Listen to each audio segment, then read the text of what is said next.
Welcome to today's session.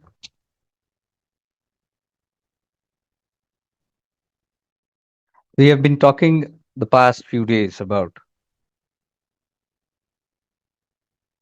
that false self, about the false self that lives in us as us, which is the creator of all problems. And Arunachala Tattva, the spirituality that we are talking about,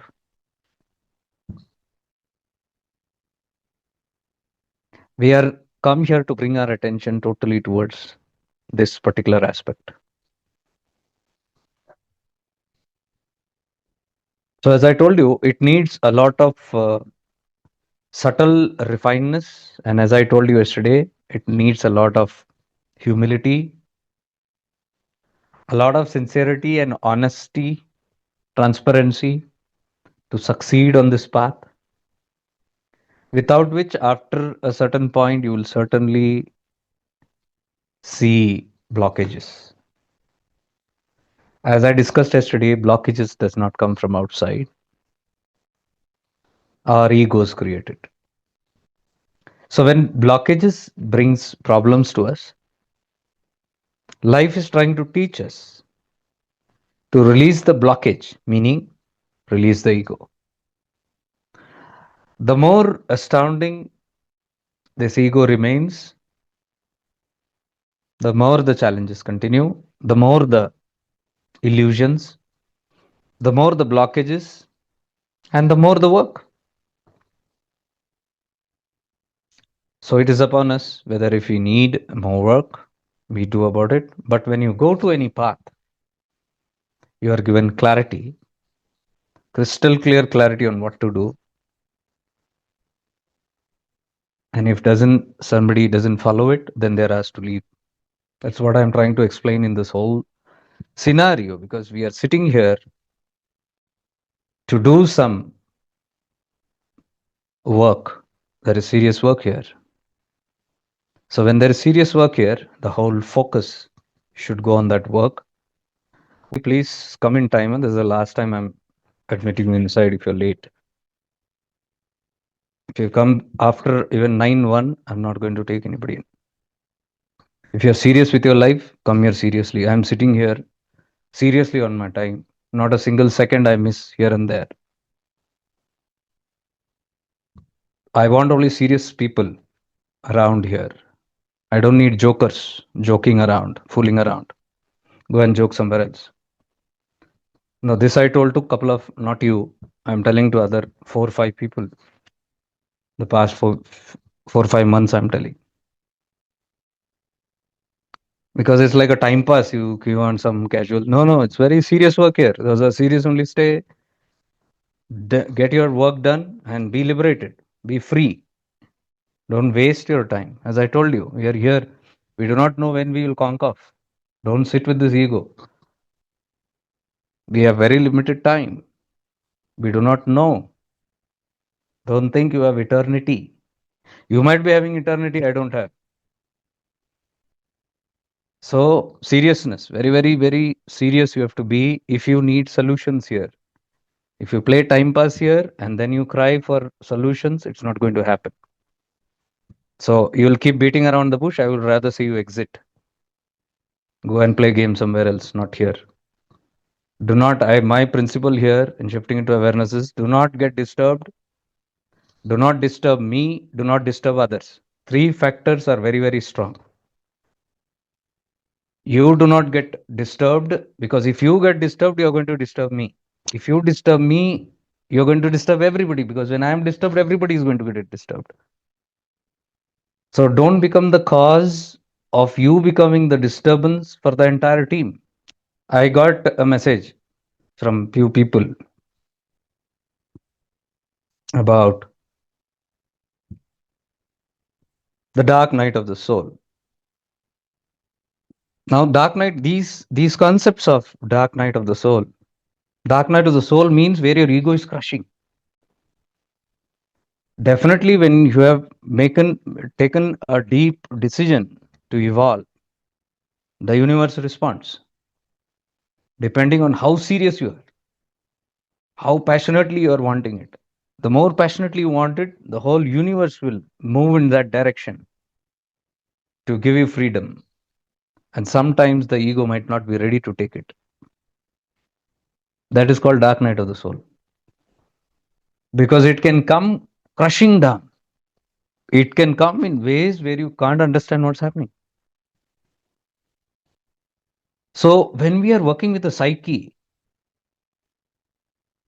we all want to go into our subconscious, we all want to go into our unconscious, we want to heal, but are we ready to pay the price? Is the question. It will not come with casual approach. No, let me do some time. When I get time, I'll do. It will not work because you have created janmas of psychic impression. Lifetime after lifetimes, it has gone into your subconscious, into your unconscious. Today, I'll try to explain these three zones. Pay attention. If you pay attention, you can work on your own on many of these things. You can help your own journey. First thing is you must be ready to help yourself. In the convent, they say God helps those who help themselves. Don't wait for any God, any savior, any guru, any teacher to come and hold your hand and take you out of the muck that you have created. This muck we have created. So, first, self responsibility. Simply keeping crying about karma, karma is not going to work out. Karma, who creates? We only create. So, we are paying the price for it. First, be ready with that. Because the first approach, if it is wrong, we will end up blaming the whole universe. We will blame everybody else, but we will not take responsibility for our sufferings.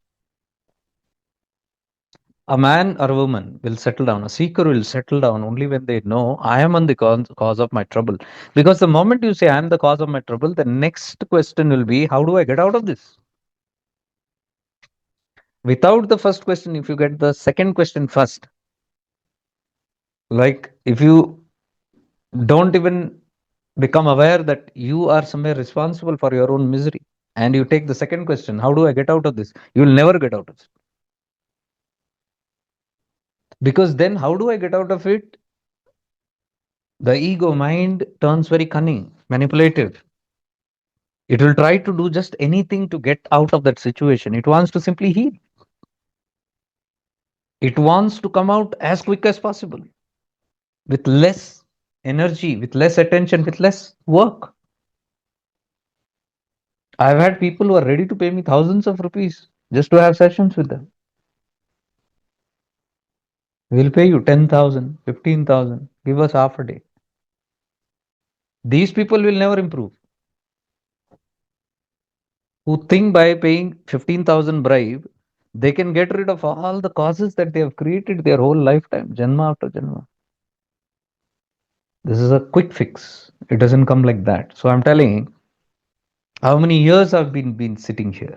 Many of you I know for at least 5 years. Some of you I know even before that in paths. Aren't you all consistent? Doing the best you can in retreats or webinars or sessions. You are consistent, and that consistency is paying you. Because if that consistency is not paying you, why would you sit here? If nothing is happening, why would you continue? You are continuing on the path because you are motivated, you are inspired by the incentive you are getting out of the own efforts that you are putting. You are putting that efforts. You are reaping the. It's not about who's teaching you. I might teach hundreds of people, but how many will change? Only those will change who get the point, who are ready to settle down, investigate, take wholesome responsibility for their life, and understand the science of the whole situation. It is not about any belief. Don't ever think that believing in some god or some guru will get you out of your problems. Many go to gurus and gods just for this. Many are religious only for this. Many go to Kailasha, Haridwar, Rishikesh, Banaras, Arunachala, just thinking that going there, something is going to happen. Escapism it is. And I'm telling you, the ego self is very, very dark.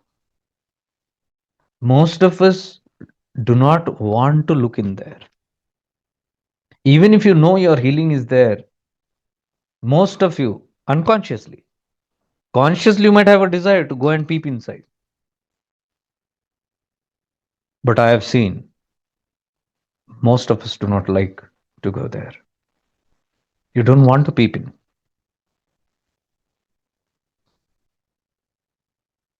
So there is an escapism. We want to flee. And I'm telling you, if you're on the path, every moment you will be given opportunities. Every single moment. It is not when you sit and meditate. If you're on the path and if you're an aware person only, you can catch this any moment, every moment. It can happen anywhere while you're traveling, while you're in the market, while you're watching a film, while you're sitting in your on the pot, in the washroom, or you might be walking your dog, or you might be just lying down, or you might be doing some work. There will always be something or the other that will be trying to get your attention from within. But only those who are aware, those who are practicing awareness. That is very important for this work, okay? Without that work, you cannot do this inner work. Inner work has to be done by you. No therapist can help you in that. Therapist can only create triggers and points and reminders and show you directions. But work will have to be done with you because it is your karma. Nothing in this history will ever say that you do your karma and your guru will come and simply save you, or your avatars will come and save you. It has never happened in history. They can come and try to make the unconscious conscious, but how you handle it, how much responsibility you take, how much you are able to expose yourself, how much you are able to sit and heal yourself, that all comes by you. Because when you say, I am ready to sit and heal, when you say, I'm ready to sit and heal, that is the first responsibility you have taken towards yourself, your readiness. That is called learning lessons. Only those who learn lesson can't even think of healing. Huh? You look at the world, the entire world you look in. Do you think the entire world is ready to sit and heal? Nobody wants to sit and heal. They want all solutions. That's why they are all running around.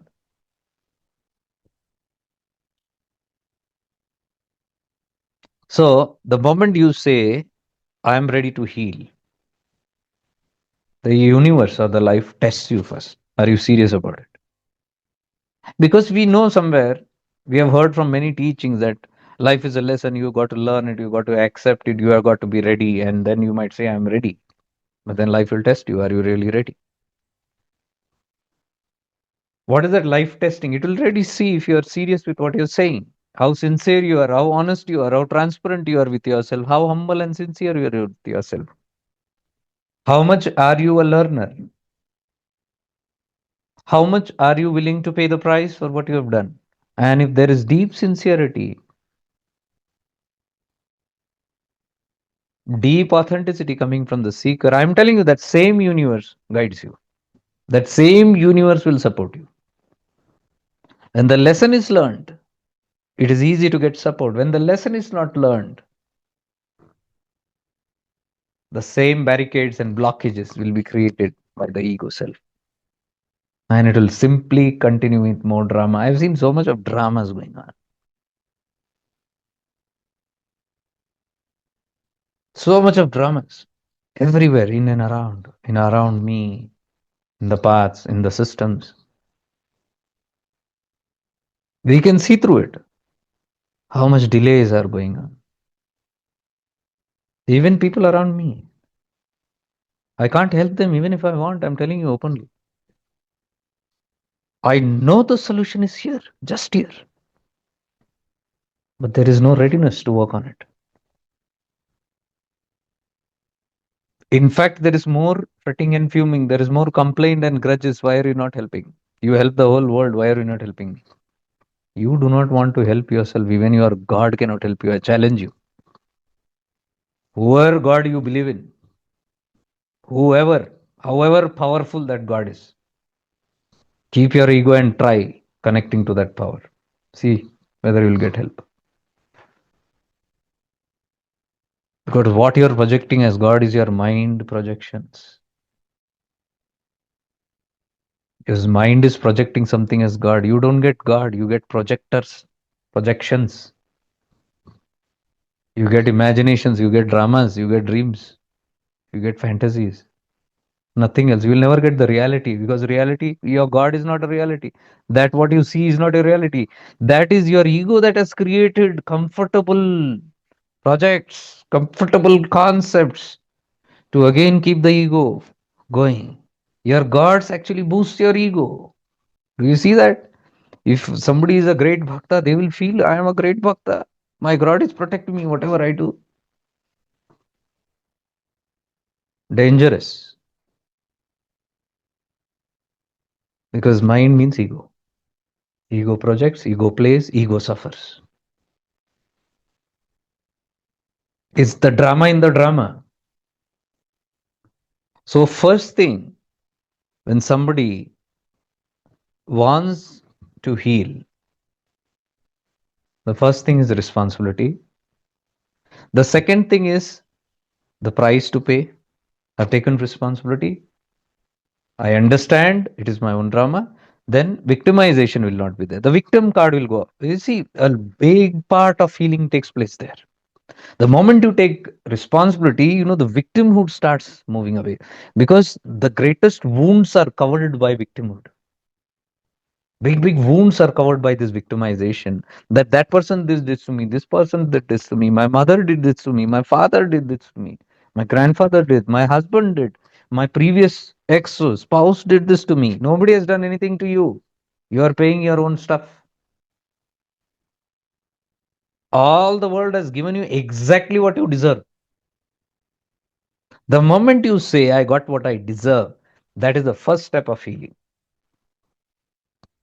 Because you will then be able to release and forgive these people. You cannot forgive and release these people from your psyche if you feel they are responsible for the dramas in your life. So, that is the first step I'm telling scientifically. And this is not intellectual knowledge. Don't take notes and be proud of it.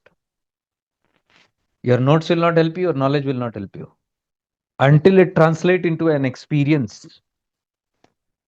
Whatever you feel, has to translate into an experience. So when I say you're this one and that one is not responsible, you look at them and you should not feel even a little remorse. Then you have healed, you have released them. And that is the first step.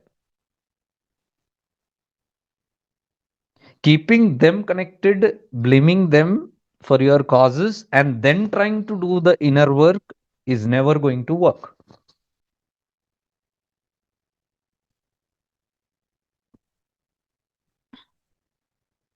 It is just like hitting the accelerator and the brake at the same time. As foolish as that. So please understand the psychology. These are deep psychological facts. If you want to truly be free, don't look for a remedy, don't look for a therapy, don't look for any medicines from outside. No medicine can heal you, no therapies can heal you until you understand the science of it and become a scientist in your own life and start working. You have to pull up your sleeves and go down that gutter. That gutter is what I am referring to as the subconscious and the unconscious. And before you go there, you must have enough courage to know what you're doing. You're entering into a space that is filled with all kind of demons, all kind of negativities. This is the reason many people can't enter even into therapy. Therapist is useless if you can't enter into a therapy with them, if you do not coordinate and cooperate with them. A patient is never healed by a doctor. A patient is healed by the active participation of the patient in the healing process. That means the patient supports the doctor, supports the therapy, supports the healing process. If any patient is passively involved, passively means you do it. I throw money, I'm giving you money, you do the work. So there what happens? There is no liability, no responsibility. They feel by throwing money, by giving some bribe to the other, as though they are doing some great favor on the doctor. Doctor is helpless. The science of healing demands active participation of the patient. Medicines may heal your body, mind you. There are germs in your body, infections in your body. Fantastic. You go and be a passive healer. It will heal passively the body. But the mind can never be healed by any doctor. Mind can be healed only by you, because only you know your mind better. No therapist, no doctor, no guru can enter the unconscious realms as you can help. Go down. When you sit in front of a therapist, you can decide how much you are going to tell, how much you are going to reveal, how much you can keep to yourself. When you sit in front of a doctor, you can decide how much you are going to expose things to him or her, how much you are going to keep hidden. And I'm telling you, maximum, nobody reveals the full truth. I have seen this with me only when people sit with consultation. When I used to take consultations, say, once upon a time, people never sat and gave everything. I used to trickle them. I used to poke them because I know there is something hiding there and they will not really reveal. I can even tell they would lie that there is nothing beyond this. Why? Because it's very embarrassing. It's very scary. After a certain point, it's embarrassing, it's scary, it's very uncomfortable, even for that person only. They are unable to see themselves in clarity beyond a certain point, so they do not reveal. They carry a persona, a mask of I am so and so, a perfectionist, or somebody, and they don't want that mask to be destroyed. So, why would they expose? So, there I'm telling even therapist will fail. Who can help yourself? Only you. Because there are many things you wouldn't want to tell everybody. You can't tell. And without telling, there is no healing.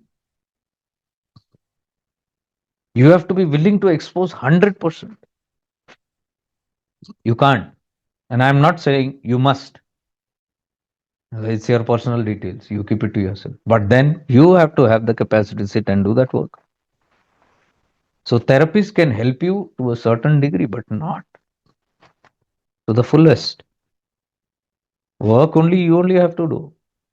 You may not know how to, where to, and all that. So how to, where to only is where the skilled person, a therapist or a doctor can help you because they are skilled in that. But the work, my dear, you only have to do it. And that is why you have taken this birth. We have taken birth to do this work, undo the work we have done. So there is nothing more important than this. Don't be confused thinking that, oh, I've got hundreds of things to do. Let me remind you, you came actually to earth to do this work.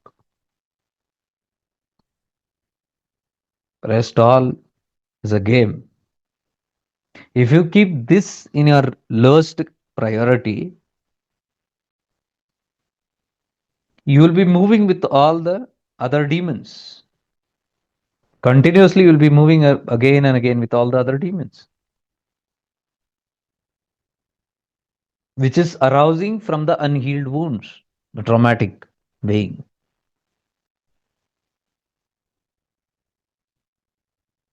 First, I have to agree I have trauma in me. First, I have to agree I'm unhealed. Because if I'm a perfectionist, I should be realized by now. I should be free. But I'm not free. But I refuse to even accept that I'm not free. I continue to carry this persona that I'm perfect. I'm fine. Nothing is wrong with me.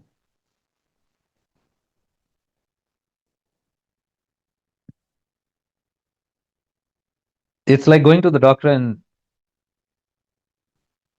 the doctor asks, "How are you?"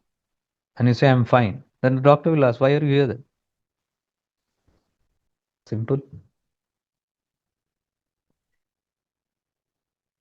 He is asking a genuine question, but the answer is not genuine. You are not fine. That is why you're near the doctor. You're seeking something. That is why you are where you are. So have the audacity and humility to understand there is work to do and go right into that. Forget all the other dramas. Get there. Sit and investigate. You have come here to do that work. Rest all work is not going to work anyways. Because life will again and again point to that which is pending. So I'm telling, until you go to the depth of your own psyche, you cannot have a fulfilled life. Every area of life, you will see something or the other obstacle standing. Somewhere there is fear, somewhere there is doubt, somewhere there is lack, somewhere there is incompletion, somewhere there is sadness, somewhere there is grief, somewhere there is anger. This something or the other will always be there. Until all these things or some of these things are there, it still means life is incomplete. There is work to do. So instead of sitting and taking pills and running to 100 places to cover up that, to apply makeup and cover up these things. I have fear. I know I show I'm the boldest person. I am in grief, but I show I'm having a greater smile on my face. I'm having illness here, but I've covered up illnesses and showing I'm very healthy, pretending to be healthy. I'm growing old, but I am doing a facelift and cosmetics and everything, dyeing up my hair and pretending to be young and healthy. Conflict hai. We do not understand how much of energy and how much of time goes into all this. You get tired. That is why at the end of the day, we remain tired. We can't rest. We can't be at peace.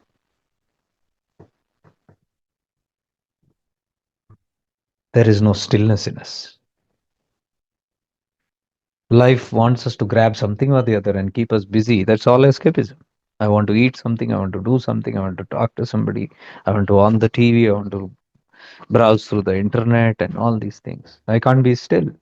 Those are indication that I'm seeking fulfillment through something or the other, constantly craving, but I don't have the awareness to see what I'm doing.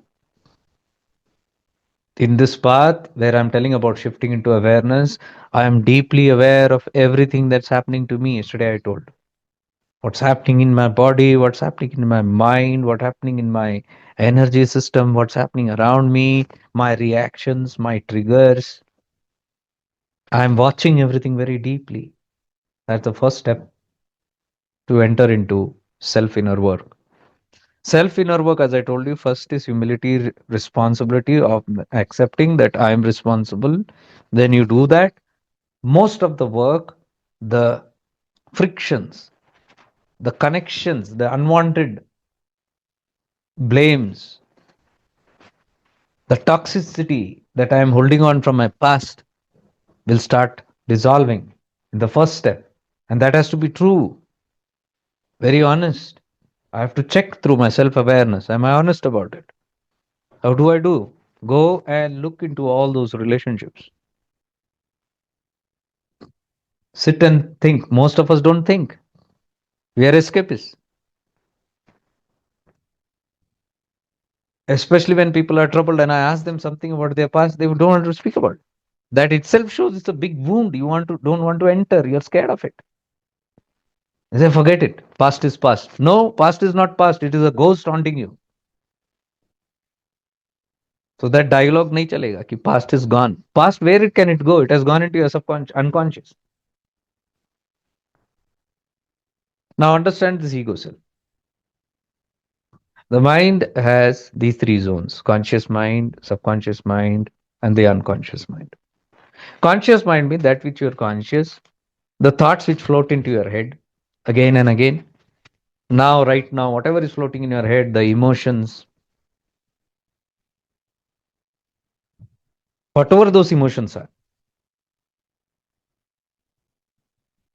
the memories are floating through you. The desires are there, emotions are there right now, consciously, which you can easily become aware. That is called conscious mind, which you can easily become aware effortlessly. And these are called intrusive thoughts, because these thoughts have no validity. They just float around in your head. It's not even coming out of your creation. It is just simply floating, and you are looking and you are catching every thought. And when you catch every thought that is passing in your head, you call it thinking. So thinking comes from where? Thinking comes from you catching whatever is floating around you. So that which floats in your conscious mind are those things which are very fresh. The memories also are fresh. Memories which can be remembered, like about yesterday, last year, last relationship, last job. These are all very conscious. They are not unconscious. Or emotions of hate, love, jealousy, selfishness, fear, doubt. These which are felt when these emotions passes through you. These are all in your conscious mind. So we are a being full of conscious. We are conscious beings of what is happening to us in our conscious minds. Thoughts, feelings, emotions, memories, desires, etc. Now subconscious is where all these similar things are there, but it takes a little effort for you, but it can be brought out. Like your childhood. Right now, your childhood is not floating in your head. It is not there. You can't even remember. It takes a little effort for you to get in there, go deep into it, think about it, and then retrace that pattern. And slowly that memories come out. But they can come out on your approach.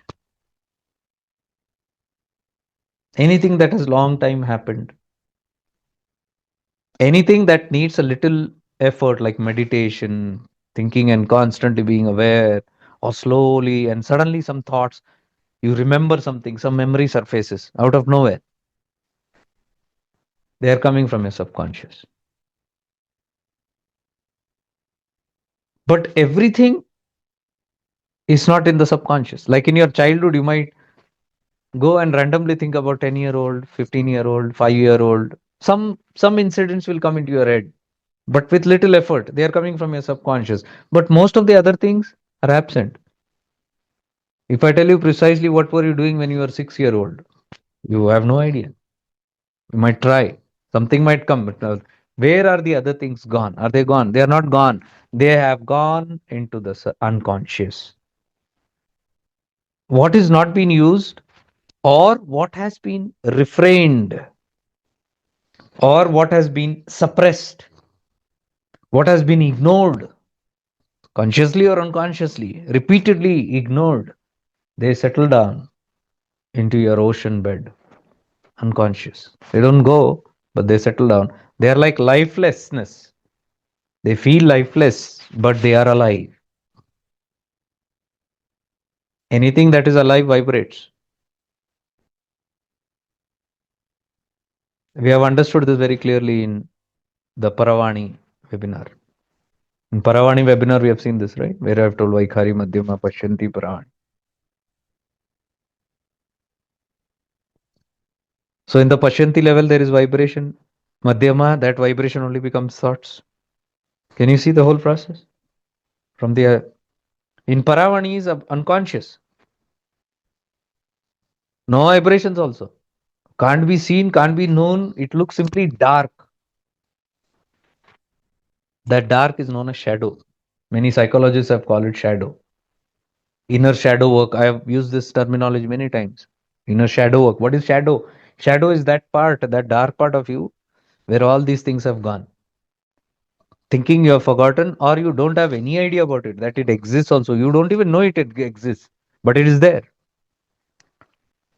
And in this zone is all lifetimes, which has never been used properly. It has gone down. That zone only becomes your Karana Sharira. They are like the seeds lying there, but which has not yet germinated. That is only what you conceptualize and say Sanchita Karma, waiting to become ripe. And when it becomes ripe and moves into your zone, you call it Prarabdha Karma. Now, when we are talking about deep inner work, we are talking about these three zones. Consciously, yes, you know. Subconscious, yes, we are working. Unconscious is a zone which needs terrific courage, terrific divinity, purity, terrific clarity. You can't enter that zone easily. Because if you do enter, there are so many demons down there which is unfamiliar to you. Because what is familiar to us is only our conscious thought and what we remember. We say, this is my thought, this is my life. But sometimes if you go deep down there and you see something which is coming from some other lifetime, how will you recognize it as you? You will say, no, this is a ghost.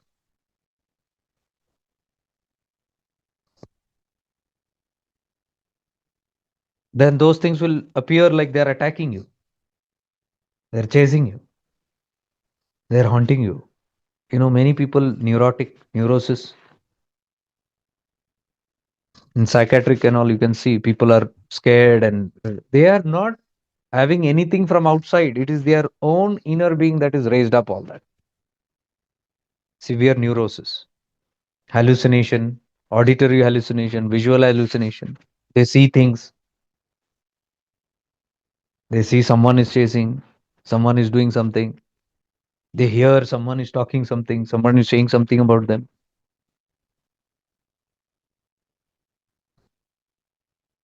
Long back, I had met one person from England. He was an Indian and he used to be in this awareness thing. So he used to pose a lot of questions. And his questions were always that people are listening to my thoughts. I know they are listening to me. So neurotic he had become that he can't work in the office also. Because if two people look at him, he'll say they are thinking about me. They're reading my thoughts. So all this is created by the unconscious. When you see anything unfamiliar, naturally you get scared. So that is the zone of Mahakal. That is why Mahakali, Kali is represented as fear. Look at her, you get scared. She represents that dark, the shadow,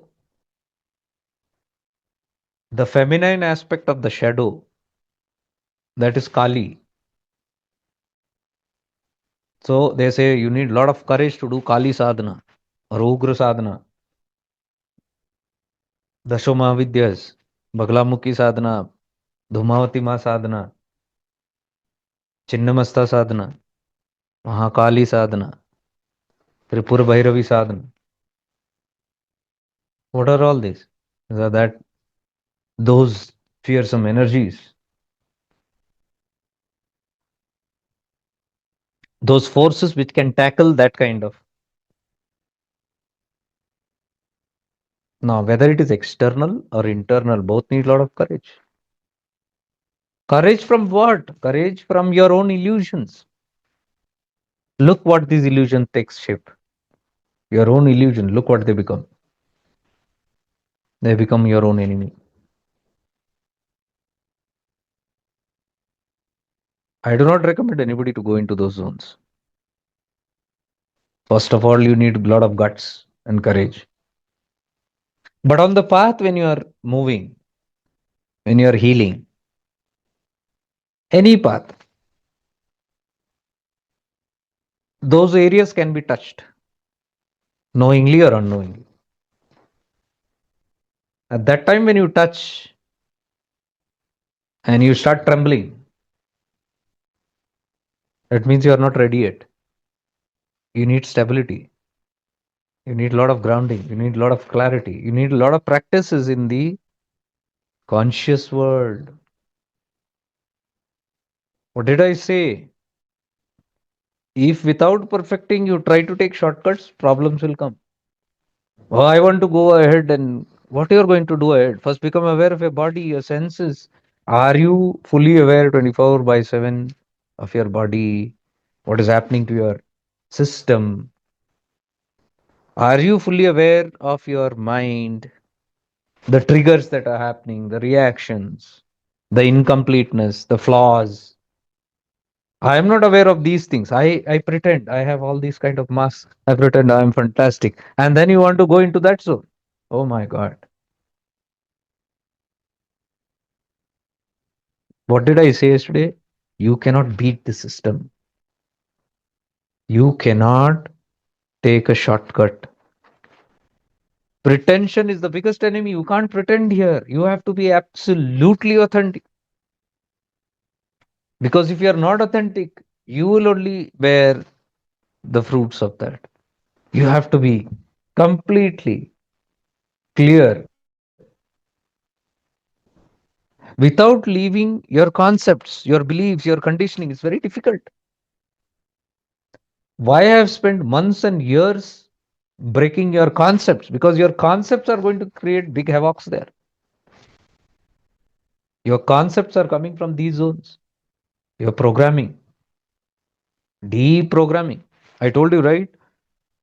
My deep vibration that I felt for Muslims to go in a dargah and sit in a dargah. But consciously, I'm not understanding what is this happening. I can't make sense because it's in my unconscious. Some janmas. Now that is taking shape. That is vibrating. Somewhere something in me went and touched that. And I'm getting this connection to the Muslims. Where I told about my guru sending me to that mosque and then me having that experience. And then he telling me that you are a Muslim in one way. Now, if I'm a Kattar Brahmin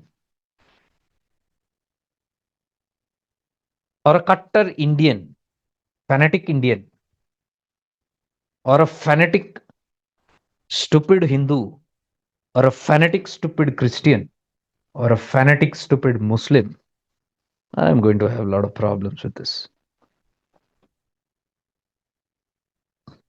Because the other aspects, I can't bear it. I've told so many times.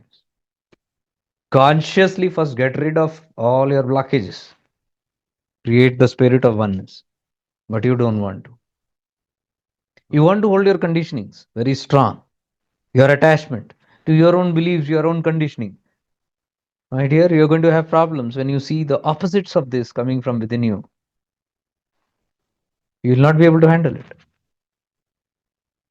Outside any other caste, people might come, you might shout slogans or show your hatred. But from inside, when it rises, what are you going to do? Are you going to kill that person?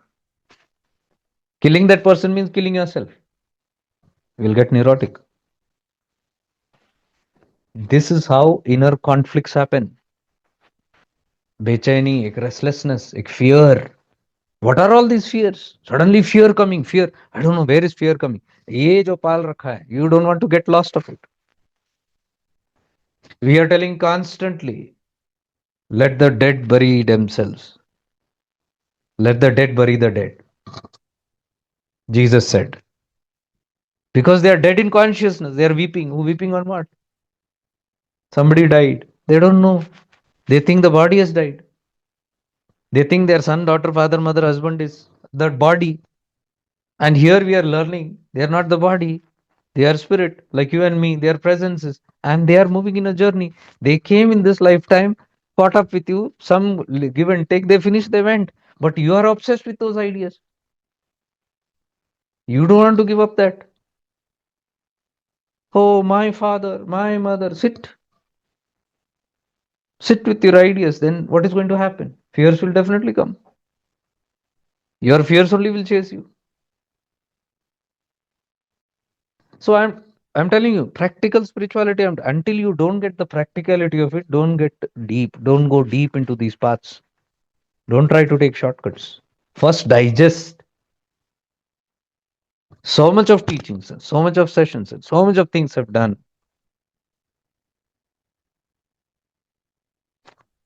You'll see those who have spent enough time listening, researching, working hard on it, going into the depth, sincerely working. You'll see their progress, how they are happening.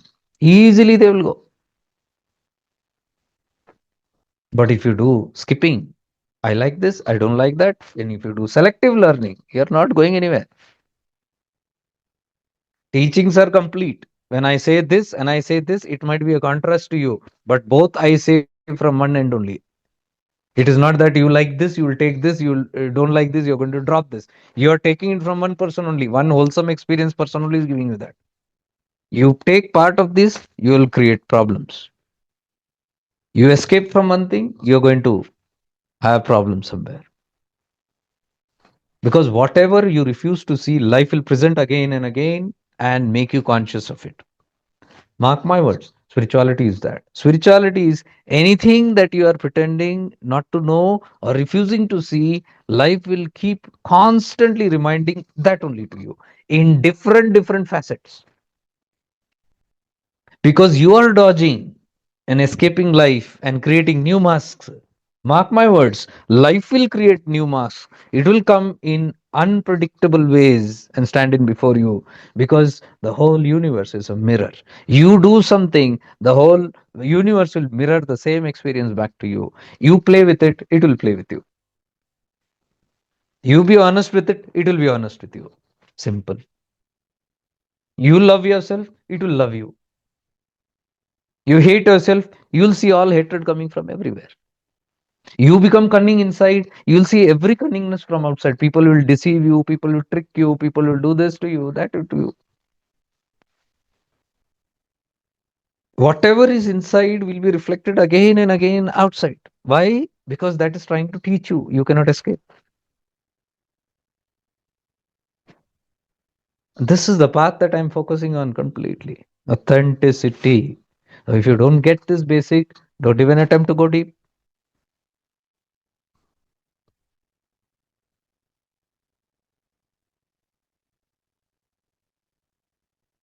So this unconscious, what we are talking about, this unconscious zone of the mind, this is where your primal desires are sitting there.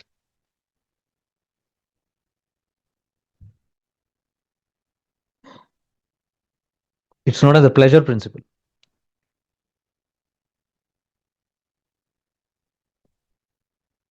The unconscious is where you get all those subtle desires. The intense urge to give a completion. You don't know where it is coming, no thought also. Like a deep attraction to a person, place, thing. You don't have any idea, but it's coming from your unconscious. A deep sexual desire. See, sexual desire doesn't have anything. It doesn't have ground only. That is another. You see something and you get that's another. But without seeing, sometimes it arouses inside. Where is that coming from? It's not coming from conscious. It is coming from unconscious. And you can see those. That's why I say they are primal desires. It can be very animalistic. Those kind of desires, cravings, even aversions. You have aversion to some things, people, places, things. You don't know why you have aversions. Consciously, you think you can't understand why you hate somebody, why you love somebody, why you are disgusted with a certain place, why you are attracted to certain place. You don't have any idea. They are coming from deep unconscious. Unconscious, which you have forgotten, which has been suppressed or forgotten, ignored, neglected, and it has gone and settled down there. Something connected to that somewhere trickles down to that dark ocean, and that starts vibrating from there. Something has to go down and trickle it. And you might not know what is that. Sometimes you might see a certain scene, and just that scene might go and trigger down a similar scene, and suddenly that feeling will rise from inside. You might see a certain person, and suddenly a sensation might come. That person is not even a person known to you, a stranger. Maybe a stranger is walking, and you see some stranger going, and that face resembles someone which is not there even consciously in your head. I'm not talking about conscious memory. Conscious is very easy. You say, this person looks like that one. I'm not talking about that. I'm not even talking about subconscious, where you say, I think I've seen this person somewhere. And you're trying to think who it is. Somebody from your childhood looks similar. You're trying to access your subconscious. I'm talking even beyond that, where you get a feeling, but you are not able to know who's this. It looks similar. Now, when you're doing that, it is triggering something in your deep unconscious. And you, who knows which monster you're trickling. Without knowing consciously, you might suddenly feel fear. Now, you don't know, I'm looking at this person. You're just walking on the street, and suddenly your eyes met somebody. You looked for a while, and you thought about it, and then you continued your journey. But that went and trickled something from inside, and maybe that person resembles your killer who killed you in one German. I'm just giving example. It goes and trickles in the unconscious, and suddenly that incident, which which has held that emotion of fear, that comes up, and you have no idea, no clue why you're feeling scared.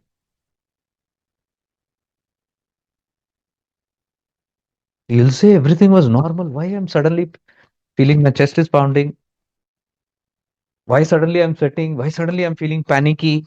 Panic attacks.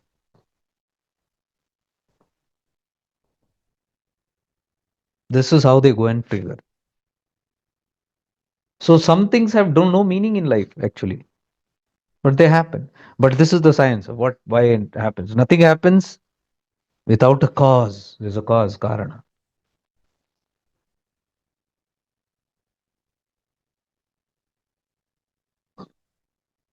Now, all the past memories, what happened in this lifetime, previous lifetime, they are very deep, huh? Very, very deep. Don't take it for granted. Don't think just by sitting and just thinking about something you're going to heal it. No, it's very, very deep.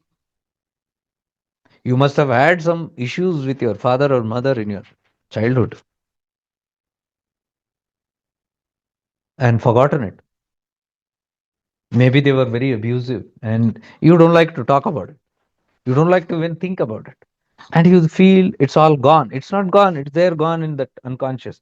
Whatever you repress and suppress goes into the unconscious, waiting there. Sooner or later, it is going to catch up with you.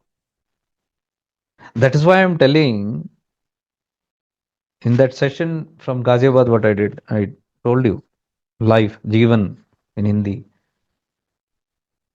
That Carl Jung said that enlightenment is not by imagining figures of light. It's not a very kind, very nice, very beautiful, divine experience where you sit imagining only light and light and light. Shiva has light, Murugan has light, Shakti has light, and everything is bright and light. No way. You don't get enlightenment or illumination by that, by imagining these things. But what did he say? He said, you get illumined by making the unconscious conscious. And that is what I'm talking about here.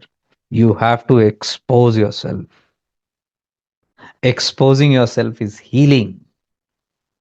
And that's what I'm telling. You might not be able to expose it to a therapist outside fully because you're not genuine, you're not fully transparent. And so you cannot expect healing from an outside person, however great that therapist is. You are your greatest therapist because only you know who you really are. Don't expect people to know you because what people see is only your mask and your persona. There's someone hiding beyond that. Who is hiding? Only you know. Only you have access to it. So don't expect anybody to do that work for you. Use it and access it, but access it intelligently. Start first with a conscious mind, be transparent there, be fully aware there, be completely authentic, completely honest and humble, surrendering your mind ego to your own viveka inside. By surrendering all the mind plays and seeing the mind plays instead of supporting it. When you support it, your ego grows. When you look at it, your ego dissolves. Simple. Now, this ego, what we are talking about, this concept of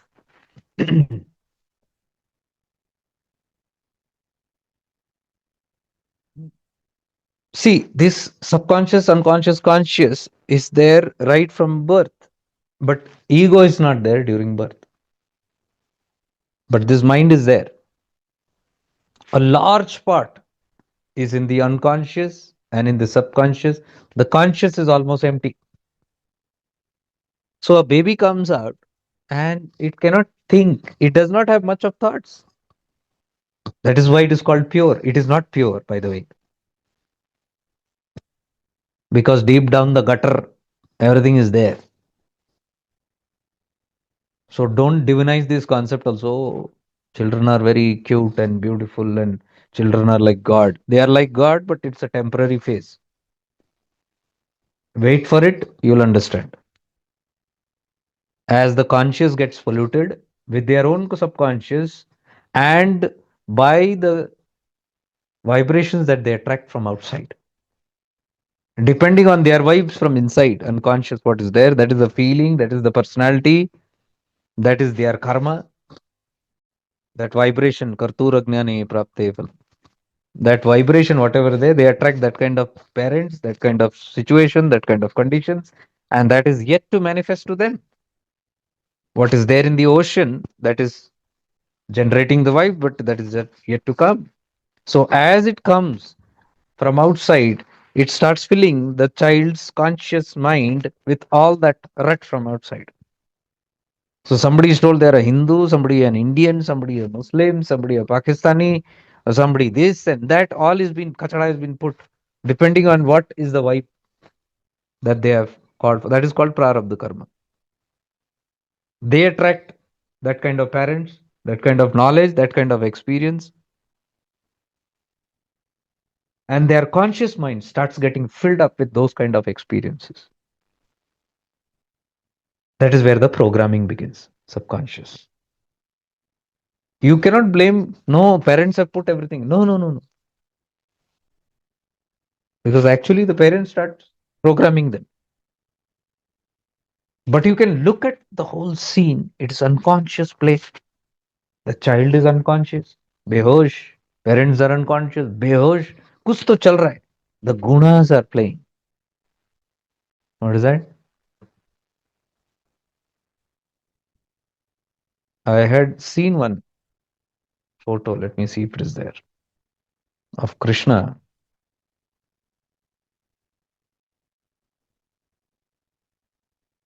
Very beautiful that was.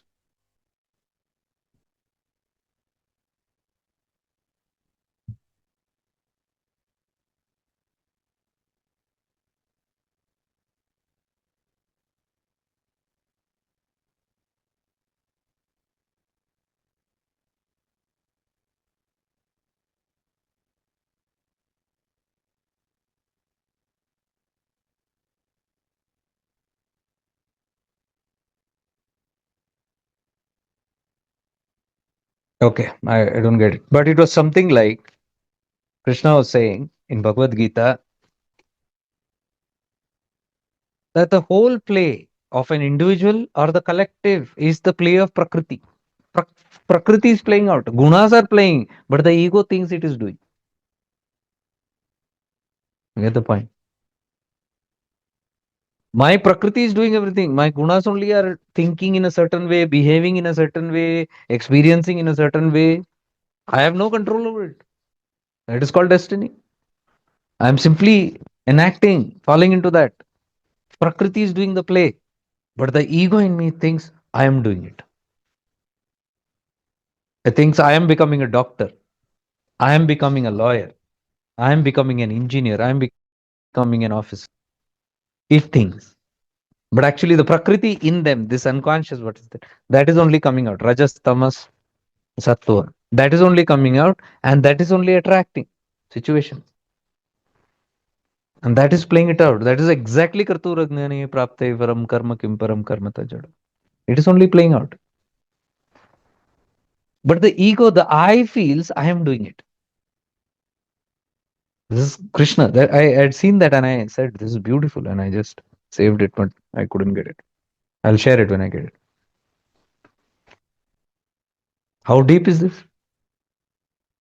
So the child starts behaving in a certain way and it attracts that exactly that kind of parents, exactly that kind of experiences based on past karmas. What you say is there in the unconscious. What is that past karma? You attract an abusive father because you have abused your father in previous janmas. You have abused your mother in previous janmas. You have abused your child or your spouse in previous janmas. Now it is playing in a different way. So life is balancing itself. The pain that has been given to you is the pain that you gave it somebody. Without reason, nothing happens. You will have to experiment this and see. If without reason something is happening, then what is God and all this spirituality and what all this bullshit? Because randomly anybody's flayed, anything anybody is given anybody. Somebody is born blind, somebody is born lame, somebody is born with a silver spoon, one dog is dying near the gutter, one dog is moving in a Mercedes. What is this?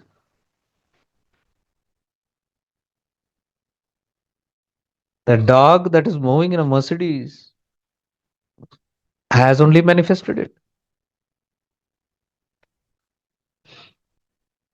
based on its previous vibes.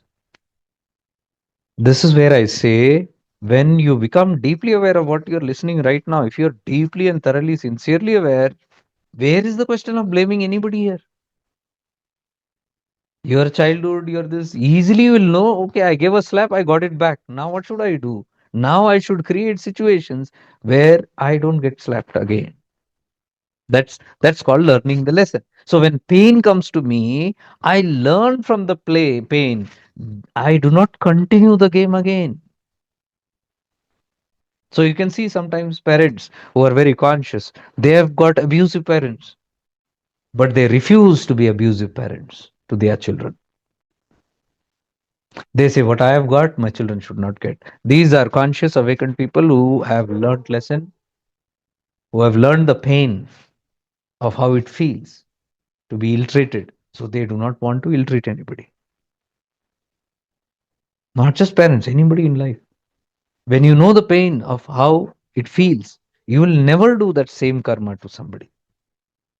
You'll become more cautious. And that is where your karma changes. Do you see that? You learn the lesson, you become conscious, you don't do it again, despite you getting the pain. You have got pain, you don't complain.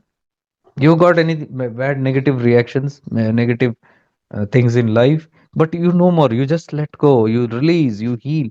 Letting go, releasing, and healing comes from this awakened state where you learn and you say there is no point.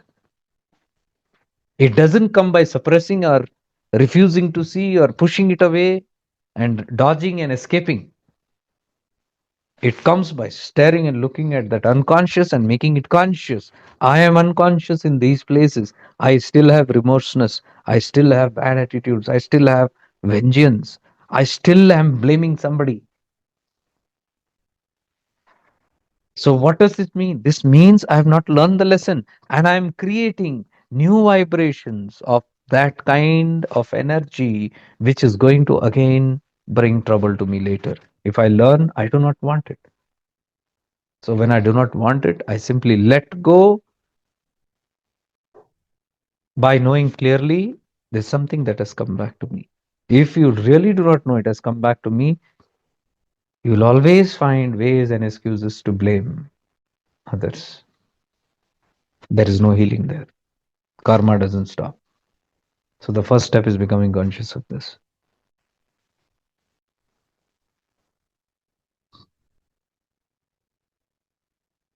This part where I said about the ego, the unconscious, which is where the desires and vibes keeps coming out. I don't know that vibes, where it is coming from. But if you are an aware person and you know that nothing without reason is coming in, I am getting fear. Instead of getting more scared, an aware person simply moves into the presence. That is what you have been learning. I don't know if you have learned it. Why do we learn these things? To apply it when you need it the most.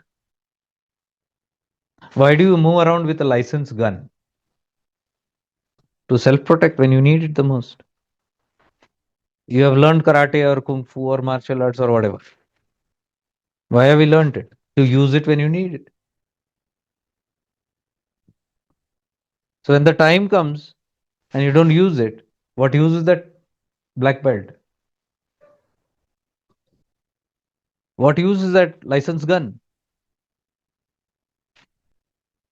Can you say it is useless? Useless carrying that gun or talking about it or boasting that you have a very great gun? What it's of no use. You can say I have a great gun or I have great skill in shooting when you do it when it's needed. I have great wisdom. What use is that wisdom? What use is that wisdom? Think about it. When I'm not using it, when I need it the most. I'm an aware person. What use is that awareness? When you do use it, when you need it the most. When do you need awareness? When your mind is playing games. When fear is rising. When falseness is rising. That is the moment you need to shift into awareness. You don't need to shift into awareness when you're in retreats, my dear. Anybody can do that. Anybody can do that in webinars. Who cannot do it? But the art, the skill is to learn it and stabilize it and use it when the time comes. Then you can say it's a skill. But you see a false play, you see a dream and you're scared. And you wake up and you see it's a dream. You have read all about Janaka, you have read about Ashtavakra Gita. You have read, you have knowledge. But the fear is not going because you're applying your mind there. You're not using your presence. And if you cannot be present in your conscious, your unconscious is going to disturb you. The path begins by illuminating your conscious awareness first. That only seeps into your dream state. That only seeps into your unconscious sushupti state. I don't say things will not happen. Many things will happen. I told you this very clearly. As you are deepening in the journey, you are accessing your own unconscious. Why are you accessing? Not for fun, but to be healed.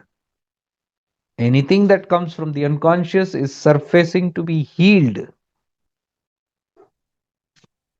And you're scared of it and you suppress it. What you suppress goes back into the unconscious.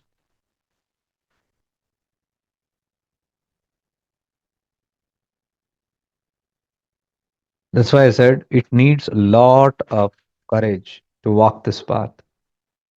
This path is not a goody goody path. The other paths may be, because there you're very superficial. Here you're going to the depth of your soul because soul, self realization, that is what you're accessing. Learning who am I?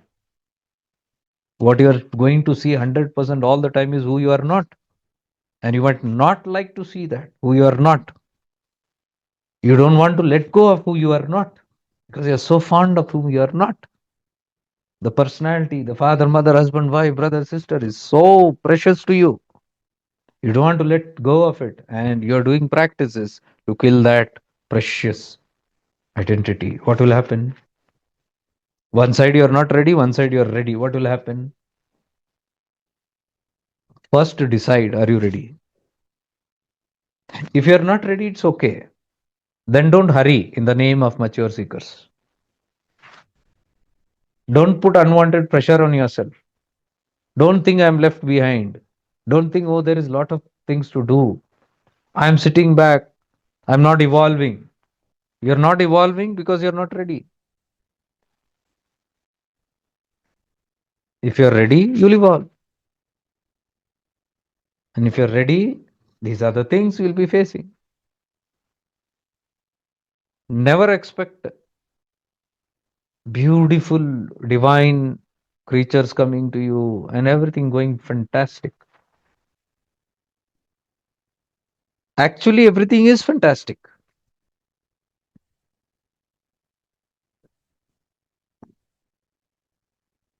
What makes it not fantastic is your own mind. Mind is playing games. But you should be in your presence to see that it is your mind that is playing games and not sit and participate with the mind and then complain, the mind did this to me. How can we even say the mind did this to me? When you say a thought came and attacked me, is it funny?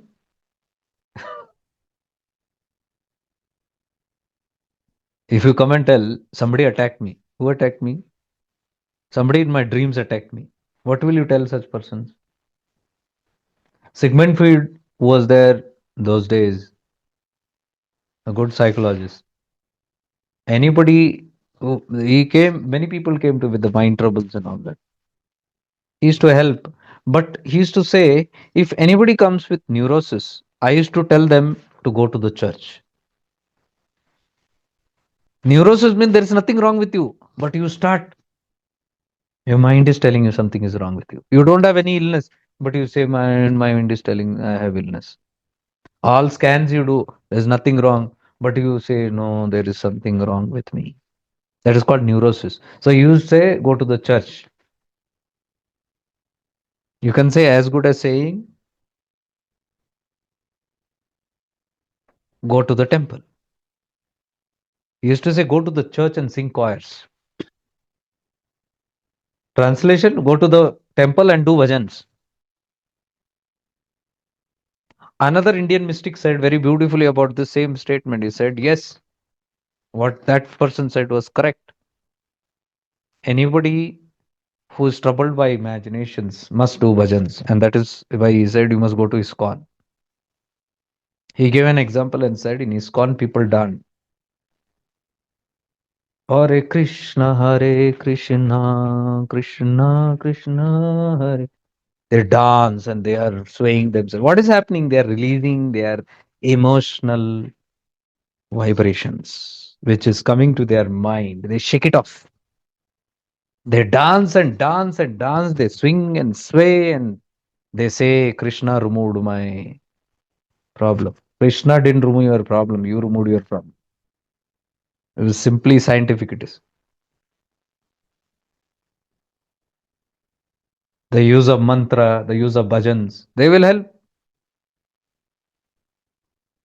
because there is no analysis that can be done in neurosis. If you are simply thinking and imagining and getting scared, you have to do bhajan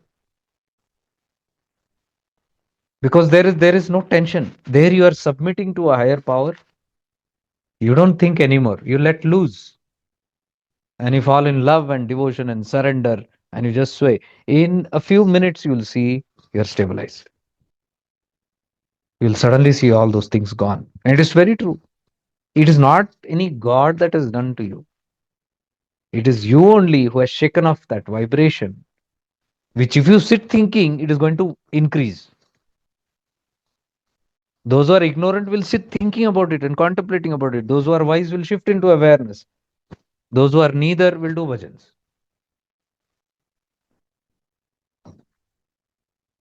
You choose.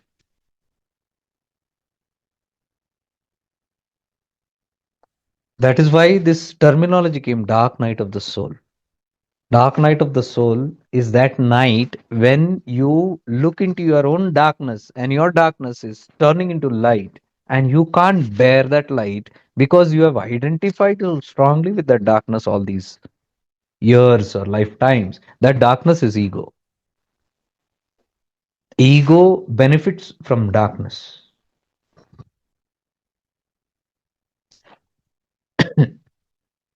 Now, ego is the one, see, when the child is developing, when the child is growing,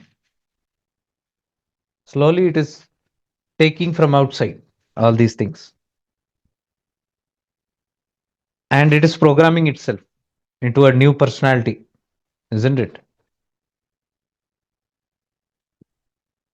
Till now, listen carefully.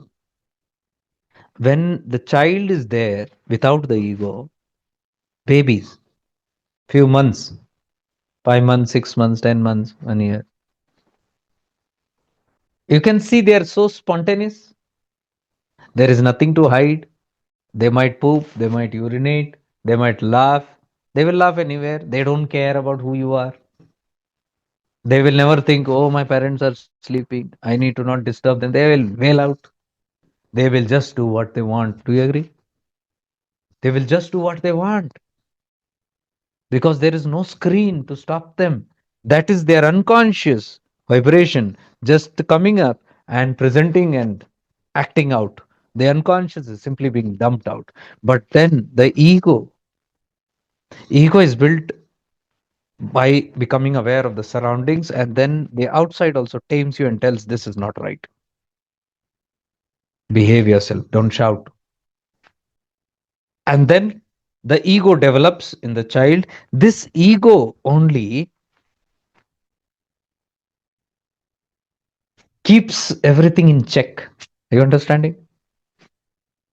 This false I, the ego, now starts becoming aware that I must not project these things like this. I must behave myself. I know when to cry, where to cry, what to say, what not to say. I start behaving in a certain pattern. That is the ego suppressing this unconscious, which was now exposed. Now it is suppressing down.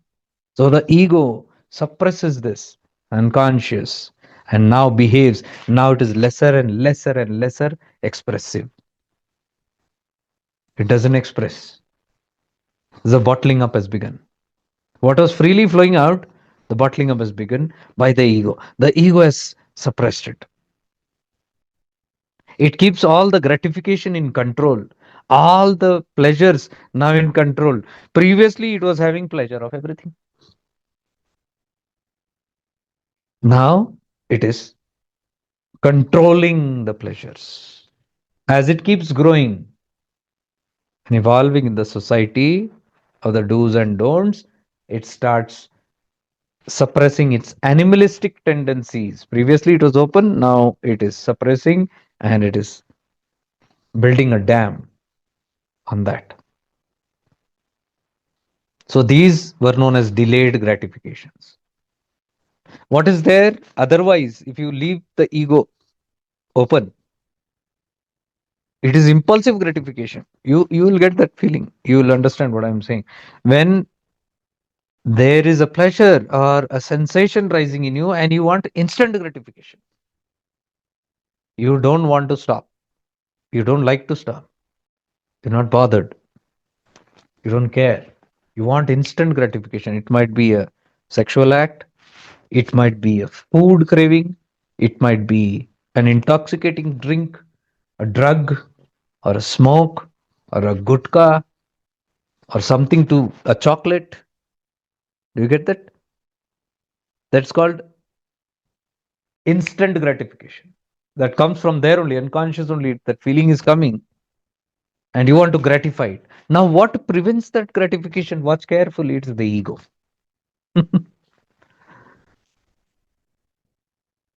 See, if you are sitting in the society and any of these things come up for instant gratification, do you instantly gratify? No.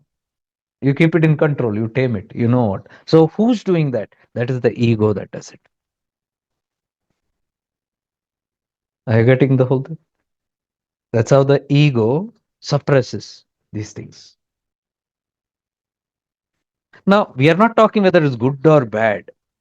You just understand this point from this. It is simply defending itself to protect itself from what the ego has created, that it's not right to do a certain thing, it protects. So now you see all the carnal pleasures, all the carnal desires, which is called the Pashu Bhav, coming from animalistic tendencies, that had once a freedom, it gets suppressed by that ego because the ego says, you do this, you'll get punished, you'll get locked up. A criminal having the Pashu tendencies, their ego will suppress it. So when these things are bottled up, they create another psychotic experience that tries to come out in anger, in irritation, in anxiety, in depression, in grief, in fear. That's what I said.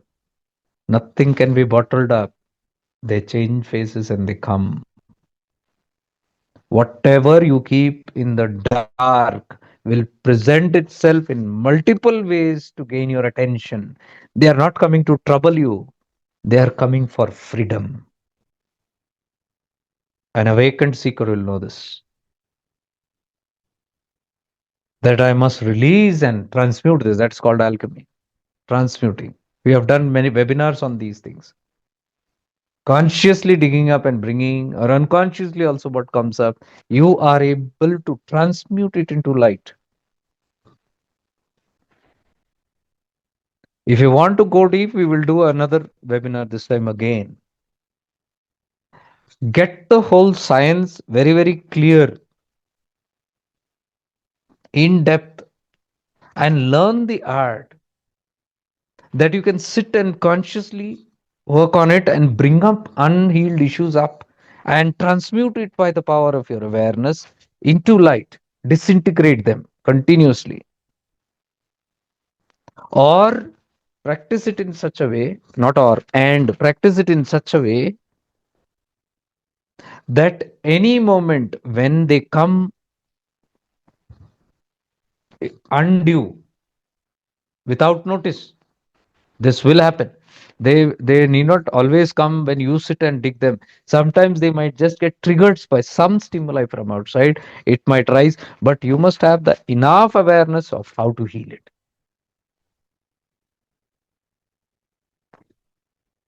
If you see it is rising, you must be able to sit, excuse yourself, to find some way at that moment. That is your priority. And say, no, no, no, no, this can wait. You don't know. If you push it away, it can disappear. And then you don't know when it's going to come next time. Because sometimes the environment is very right for it, it will come. But a aware, conscious seeker will have enough depth and awareness to work it out because they are sitting there to work it out. Something has surfaced, they say, this needs my attention, let me release it. Let me heal it. Let me transmute it. Such people can sit for some time and take that opportunity to heal.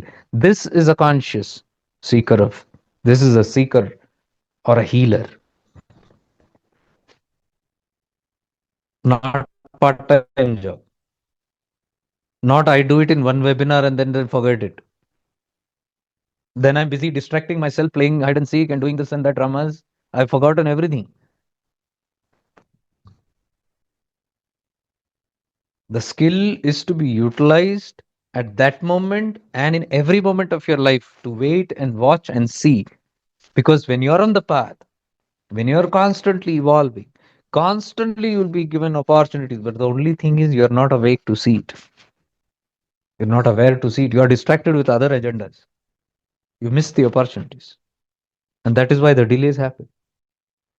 What did I say? If you have deep intensity to heal yourself, the whole universe will support you. This universe supporting you is that only. Any moment it will give you. Every moment it's trying to help you or release something. Even your own unhealed traumas are waiting there to be released. And when they see you are ready, they come up. But what we do, we suppress it, we ignore it, we pretend it is not there. Why? We are more busy in our persona that we have created, false image, and we want to protect that image. Now I'll tell you the ego, and there is something called even super ego. In the Western world, they call it super ego. Super ego is that part of you which wants to divinize everything. It's a good part because that reminds you of who you are. You are divine, you are pure. So it will conceptualize, it will put you in that, your super ego will try to put you in those zones which will remind you of who you are. It might put you on a path, it might put you to a practice, it might make you to go to some holy places. Ego only does it. So when some pashu animalistic tendency come, the super ego also can come and tell, no, you are a divine person, you should not do that. But that can end up in guilt. You see, because it's the ego only. The super ego will tell, no, no, no, no, no, you're a divine person, you can't do that. Suddenly, you will not do it, but guilt will come in. Or if you do it, guilt will come in. Or if you suppress it, fear will come. So ego and super ego are that. Ego simply protects you from society and makes you behave in a certain way because you have a certain identity. According to that identity, the ego will tell, behave this way. Remove this, don't do this, don't do this, pretend. But in that process, it is getting submerged. Even when the super ego is trying to divinize things, either you can heal or you can there also suppress. Because you feel you are a pure person. You will say, I cannot have this tendency. Your super ego will tell, I cannot be so cruel. I cannot have this kind of. I am a healed person. I'm a nice person. I cannot have this. So the moment you say that, that which came up to be healed goes down. And the mask strengthens. Ego strengthens. You get the whole thing. So this ego aspect in us is that one that is keeping us alive as someone.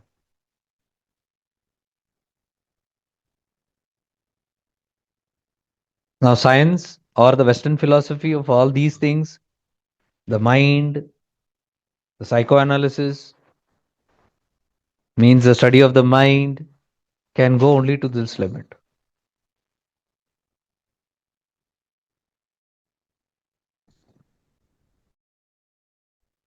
What we are is beyond this, but we be aware also. What Ramana is teaching is to shift into that abide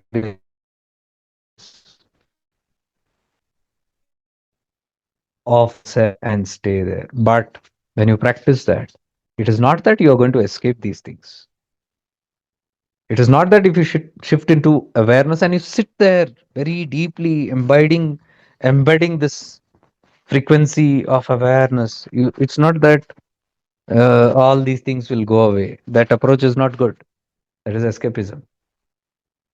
Usually, we'll see whenever you're trying to escape, you'll be pulled back again. You cannot be in awareness much time because your mind is so powerful, it will pull you back there. And you'll be fluctuating between awareness and the mind again and again. That is because you have not stabilized, you have not seen it is okay to face the unconscious. It is okay to be fine by exposing yourself. If you don't expose yourself, you will be dangling between awareness and mind all the time. Whenever you have awareness, that is escapism, pure escapism. You're pretending and you're feeling, you're divinizing things. But the moment practicality, the mind catches up, you fail. You immediately fall into that. And then you get troubled and you say, I'm not progressing. You're not progressing because you're not honest. You're not seeing yourself. You're not ready to expose yourself to yourself. You don't need to expose yourself to the world.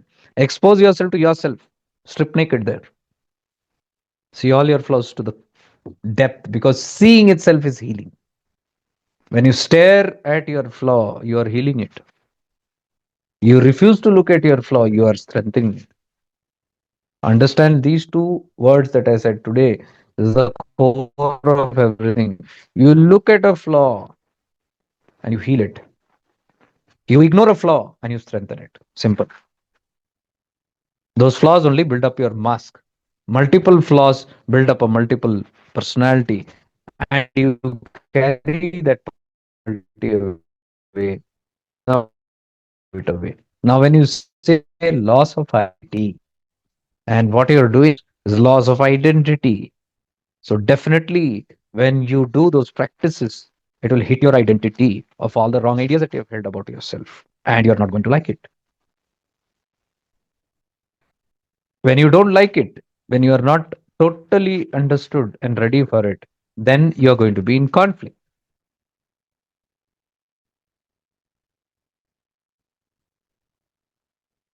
Then that parts of your own ego which is chipping away will appear in different forms and frighten you. Might be different visions, different dreams, nightmares.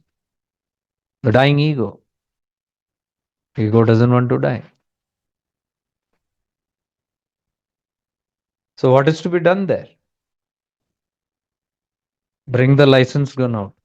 That's it. Bring your black belt. That's it. Don't claim to have some labels that I've done this, I've done that. That's useless. When it is needed, you put it into practice. You have done awareness practice, it is useless to tell until you are practicing it when you need it the most. When do you need it the most? When these things are surfacing, when you are getting an opportunity to heal it, release it, look at it instead of running away from it and see how it's your own mind playing, how it is all rising from the old memories, how these are all not real. What is real? Only you as pure presence. Presence cannot be touched. Presence cannot be hurt. What can be hurt is the mind. What can be scared is the mind. Presence cannot be scared. So, where are you at that time?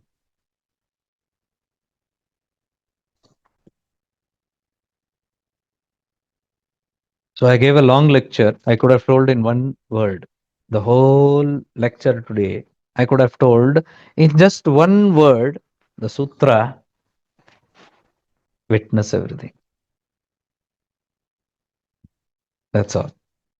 The whole today's session, the solution, what I'm trying to tell is witness anything and everything that happens in your life, be it in your mind, be it in your unconscious, be it in your dreams, be it in your reality, this a real dream, so called.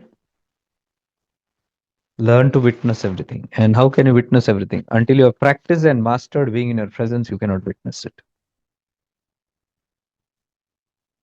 Otherwise, you'll end up taking anything and everything serious. You cannot say, no, I am not serious. I'm okay in my wakeful state, but only in my dream I'm not that way.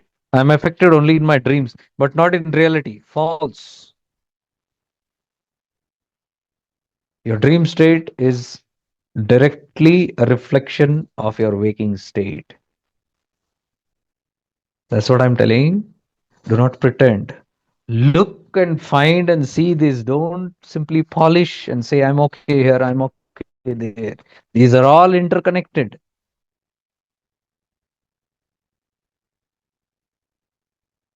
If you are getting affected by your dreams, 100% you are getting affected in this dream. This dream only is a representation there. What you avoid in this dream will appear in that dream. What you refuse to see here will appear in your dream because dream is nothing but suppressed desires. I've told this many times. Dreams are nothing but suppressed desires rising from either your subconscious or either your unconscious.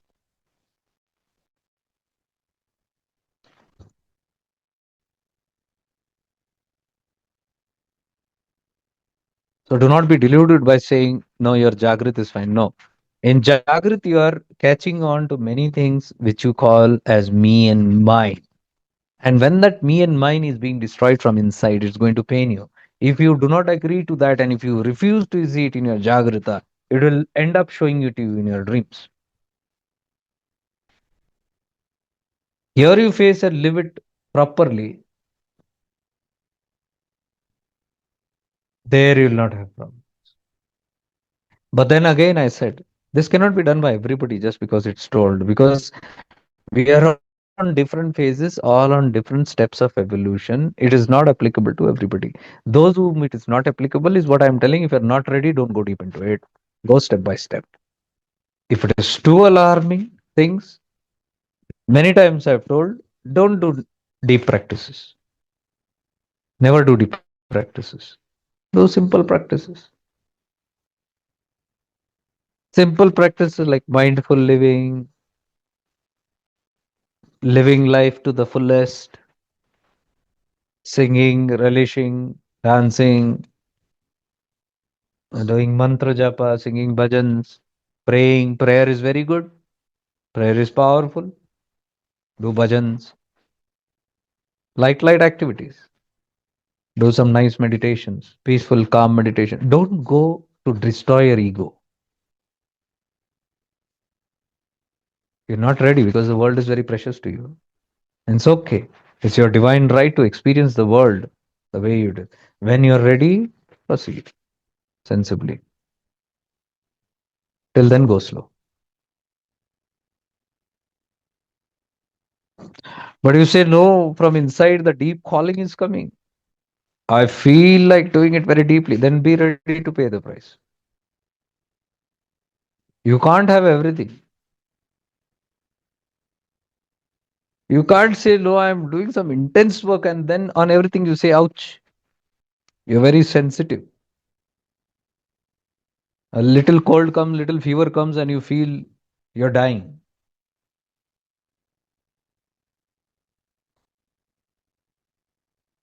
A little scratch comes, a little cut comes, and you feel you've been cut apart. Somebody says something to you, somebody does something to you, and you feel that's the end of life. Sensitive ego. So I say it is not for the weak hearted, the sensitive, emotional people. You got to diligently work. And here on the platform, I've given everything. It's not because I don't have guilt on that. I don't only talk about higher programs. We have done so many. You go in courses, shiftingintoawareness.com/course. You'll find everything is there, whatever you need.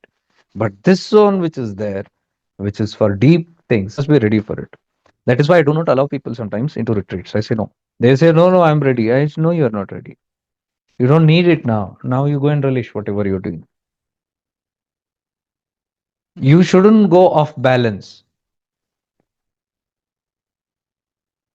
You shouldn't go into depression. Like one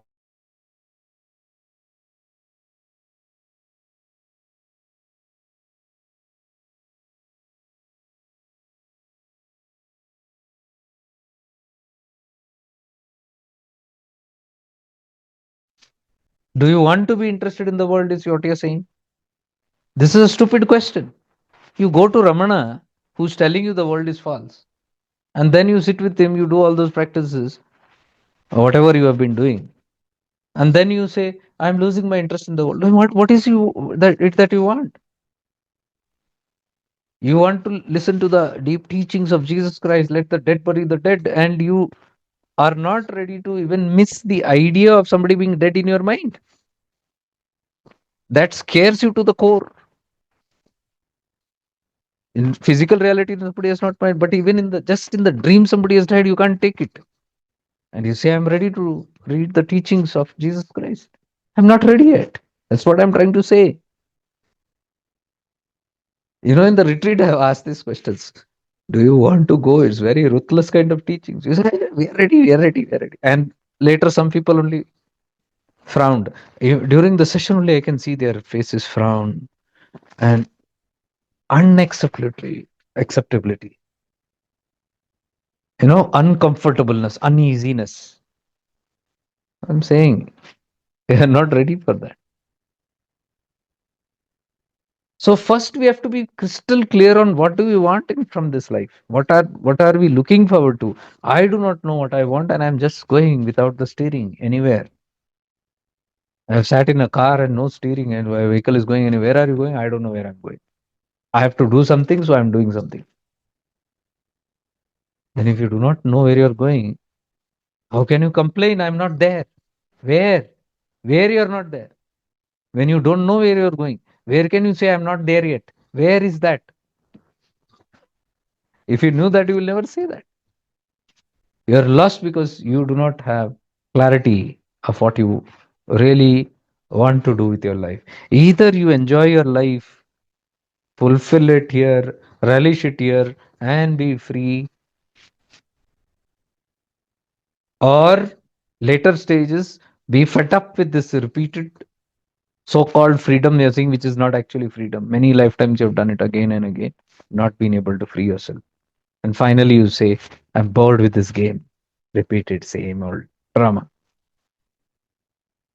Till the time you get ripe for that, you cannot move into the next zone. But till the time you move to the next zone, at least live this life properly. Suddenly you hear from somewhere some deep teachings and you're interested in that and you're not lived life fully yet. You're not relished your relationships properly. You're not taken care and relished the feeling of having children, living with them.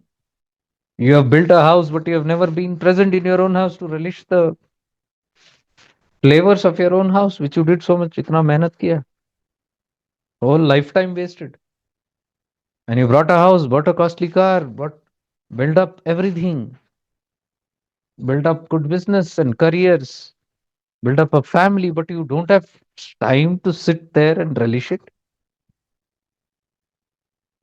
That is because of the scattered mind. It doesn't know what it wants. It is feeling empty from inside, but it feel it is in the building, it is in the business, it is in that dog, pet dog, it is in that destination location, and it is simply running everywhere and still remaining empty. It's not there. The one who knows the emptiness is here will first settle down, irrespective of what they've built around, and simply settle and savor life. You start doing that and see. You're working, you work there, fully present. You're cooking, you cook there. You're with your children, have no other obstacle. Be fully with your children. When you're not with your children, for God's sake, leave them alone. When you're with your spouse, be the best partner ever. Most romantic, most divine, more favorable, most friendly. But when you're not them, please spare their life. Allow them to do what they're doing. And do you focus? You might be in work, do that work. You might be eating, eat that. You might be gardening, do that. Walking the dog, walk the dog there. Do this and see. Simple things. Life will simply start settling. You don't need even therapy. For that, you learn shifting into awareness. Root practice is there in the courses. Do simply that and see. You'll start settling and fulfilling what is the demand of that hour there. You'll settle down there. Then you'll see meaning. What you have built with so much of flavor, so much of dreams, so much of energy, money, time you have invested. Relish it at least. What are we searching beyond what you have already created? Madness it is. This only results in Punarpi Janmam, Punarpi Maranam. Now, why we are not able to do it? Because we have not released our own wounds. Why we have not released the old wounds? Because we feel they are responsible, that the whole world has been troublesome to me. I'm not seeing my participation in that. If you see my participation, then my first work is to release them out of my system. No father, mother, husband, wife, brother, sister from your past which should exist. Father, mother, husband, wife, brother, sister from your past means what they did in the past should not come in the present. Gone, done, chapter closed. Give it closures. In life, closure is very important. I always stress on this again and again. I've told this many, many times. Give closures. Closure is completion. Don't keep things pending and dangling in the air. Clear out things. Finish it. If it is supposed to be, give it a completion. Good, bad, ugly, whatever it is. Because then only you can move ahead. If you keep everything pending, hundreds of relationship, no closures anywhere. सब आधा वहां अधूरा छोड़ा है, इधर अधूरा छोड़ा है. No clarity, no completion, nothing is given, no closure is given anywhere. Everything is in the pending list. How can we be free? What happened to me in the childhood? This happened, that happened. All those traumas I refuse to see. Why I'm refusing to see it? Because I'm scared. Why I'm scared? Because I know in my memory, if I look at that thing, it will give me that old memory, that old trauma. But I am telling you, your healing is when you sit with it, stare at it, relive that process, and release it. If you want, we'll do it on Sunday. The whole process again, where you must sit with it, look at it, encourage. Why it's not something, some evil. It's simply a mental vritti. It is just a projection of your mind, that's all. Your memories can destroy your life. It has that much power, mind. Memories are useless, it has nothing, it is just a memory. But memories can destroy you or make you. Understand that. So transmute those memories. Transmute by first knowing the falseness of it, that I have held it because of my wrong understanding, that injustice has happened to me. They were in. No, if I understand very clearly, I have also participated. You will open up and you will allow. You look at it with honesty. You will allow it to be transmuted like this, one by one. Everything has to be transmuted. Then expect something. You cannot do some superficial work and expect your whole life to be just beautiful from the next day morning. No, my whole life has gone in this. And I've told you multiple examples of how many decades I've spent in all this inner work. Today I can sit relax. But that is if you do inner work continuously. But you want pleasure right away. You want peace right away. How's that going to happen? You're not willing to pay the price. That paying the price only is your own karma working out. So whatever you pay the price by your own suffering, you're doing a process and you're suffering, you're crying, you're weeping, you're looking at someone, you're healing. In that, you're feeling the pain. Good, go through it. Bhog, that's your karma. Why should you not suffer? Is my question. Why should you not suffer? You are releasing your karma. Suffer it out. But in this kind of a suffering is a very much powerful phase, because this karma, what you suffer consciously, you release very quickly major chunks. Whatever you consciously invite and suffer, by going into that phase, re-looking at it, recollecting the pain and trauma, recollecting the crying that you could not cry at that time. You suffocated, you suppressed, you put it all down. You became like men don't cry. Or you had responsibility. I'm the eldest child. A lot of responsibility. You put it all under that masks. Now you look at it and you face it and you relive it. You bring it out. It's like putting your finger into your mouth and puking out. Which is better? Hours of taking that indigested food in your system and being uncomfortable for hours, or putting your hand and just puking it out, and 5 minutes you're fine.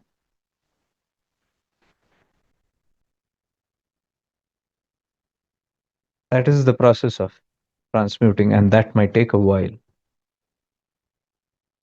If you are restless, you cannot get the result. If you are wanting, demanding immediate result, you can't. If your active participation is not there, if you are not taken it in a priority, it cannot be done.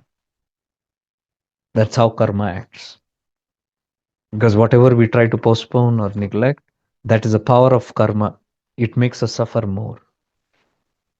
Either you fall sick and remove these things and be tired or weary for a couple of weeks or months and or years, go through the whole dark night of the soul process and later be reborn by throwing away all this crap, by being ready to face the ugliness of it, the discomfort of it, or sit waiting only for pleasure. No, I'm not ready. A little, just to make up and go on. It will go for a long time.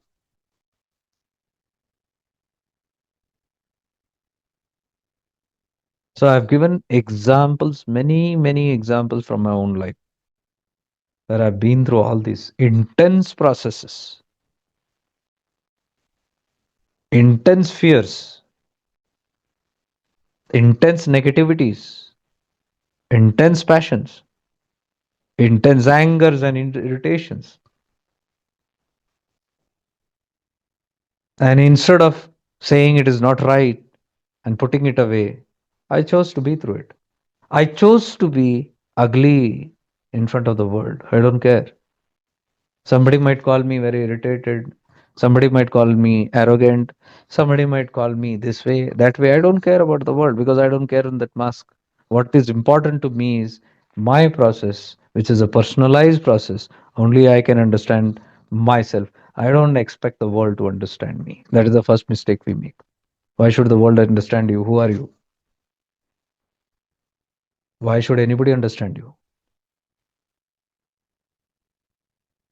So I don't care who takes what. Oh, he's a meditator. He is wearing Rudraksha in his neck and he's eating meat.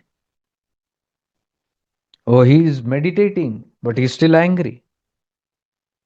He's still irritated. Yes, I will be angry. I might eat whatever with that Rudraksha because I am in the process of healing. I am in the process. I am not a perfectionist. I have not put any medal here and proclaimed I'm a divine person. I would rather be an evil person in the world and continue with the process of purging. These are all purging processes, which is very not so good. Not so good for yourself or others. So one should be ready to be truthful. You are negative, you are negative. Why protect it and why you want to divinize that? You are weak, you are weak. You're scared, you're scared. You're insecure, you're insecure. You're upset, you're upset. You're lustful, you're lustful. You're angry, you're angry. You're jealous, you're jealous. Oh, I can see that you're jealous and you try to hide. Hide for whom? Because I know if I'm trying to hide something.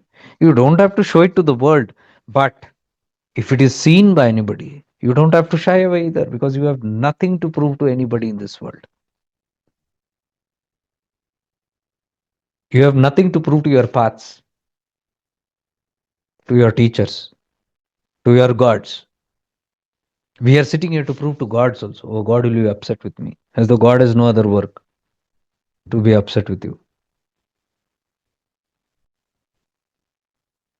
There also, in front of God also, we are trying to make a mask as though He cannot see.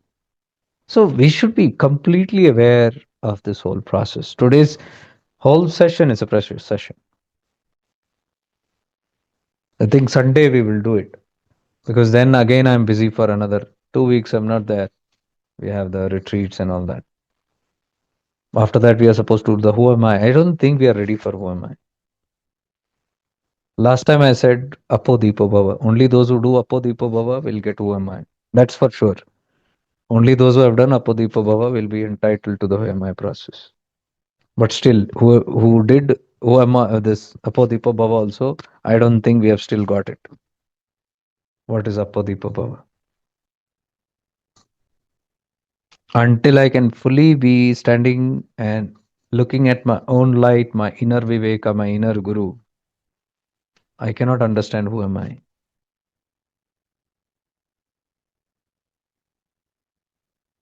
It's not for everybody. Who am I is not for everybody. Because if everybody gets into it, then you'll have a lot of trouble. Then you will not be able to digest your own stuff. You have to go slow. So I think next Sunday I'll do this process of inner healing, inner transmutation, inner alchemy, and learn that skill and utilize it. It is not only to do it for the webinar or do that week and then forget it. It is to be like a handy tool, like I said, a black belt or a license gun to be used whenever it has to be used. So you make it a part of your life. And the coming weeks, months, years, whatever it is, whenever it comes, shoot it. Whatever surfaces, shoot it. This is how you release. This is how you heal. This is how you purify. It has to all go out, even if it is uncomfortable.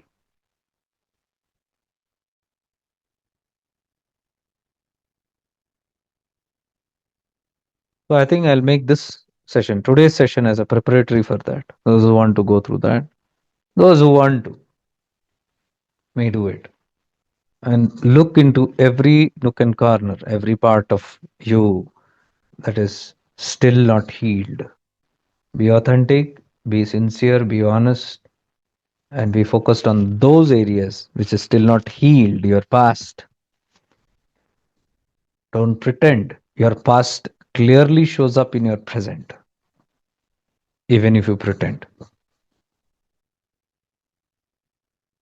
Your wounded past will attract only wounded sufferings, similar kind of experiences until you learn it. You can't pretend to say it's gone, it's done, I'm over it. You'll see life repeating same kind of traumas to you again and again. That is an indication you've not learned it because something has been left unprocessed from the past. Until you're completely empty, you cannot begin a new life. You will be repeating the same old garbage. You will be polluting anything new that comes with these experiences. You can have brilliant, you can have everything with you, but you'll be contaminating it with your past. You may have a beautiful family. You may have a very nice spouse. You might have a house. You might have children. You might have a car. You might have a job, a business, everything. But you will not be able to relish it because your past is polluting it. So you must take some time, even if it feels uncomfortable. And take some time means it's not that how much time. The moment you say how much time, it will not work. Because this feeling of how much time is a shortcut that's coming to your head. You're not willing to pay the price. A real seeker will say, who cares how much ever times? Till it finishes, till I exhaust it. I even tell today about this. It's not that I'm not exhausted, I've not exhausted completely. Because if I'm completely exhausted, I'll go Mauna. I'll become Ramana. There's no need to talk, there's no need to do anything. But your activity in the world, you're there, means there are some things to be done. And it's okay. If life has brought me till here and release so many things, I am fully confident it will keep on unwinding because that's what the soul agenda, that's how life is unfolding. That is where I'm living life. We all are like that. In this whole process, we live life. Don't forget that. In this whole process, we live life. We are living life. We are living the good, bad, ugly. We are nourishing the bad aspects, the good aspects, everything we are that is called life. It doesn't mean everything you are finished up, everything, and you've become like Ramana Maharshi ji and no life to live. There is a life to live. He has done it in his past. You can become Ramana in your next life, no problem. But in this life, live it completely. Process it without hurrying. Be fully present and you will be able to relish even the plus and minus. There is nothing called sadness and happiness. You will come to know in presence everything is fine. You're not looking only for positive experiences in life. You're okay with negative. Because in from presence there is no positive and negative. It is simply an experience and you relish the experience without labeling it as good or bad. You take everything in your stride. That is how you become free. That is the goal of Jivan Mukta. Jivan Mukta doesn't decide only positive experience. No, anything comes, that's fine. जिस विधि राखे उस विधि रहिए, that's the meaning. जैसे भी राखे, जैसे राखे राम वैसे रहिए. Tulsidas said this. जाखो राखे राम वैसे रहिए. Thy will be done. हर हाल में खुश. You don't stop living life and wait until my dreams come, until what I want come. This is all idiotic ideas where you feel only the good comes and you're going to live. Show me one day. You'll die and go, you'll not get that moment. If you feel only when my dreams come true, when all my suffering goes, when only happiness is bullshit, it will never happen.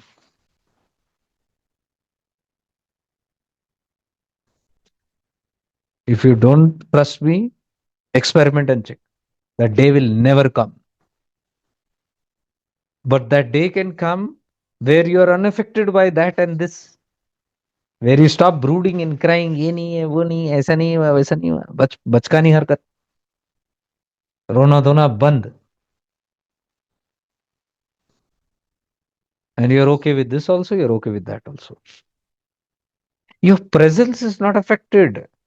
You are the presence. When you are the mind, all this complication comes. When you are in your mind, that means you have not mastered the art yet of being in your presence.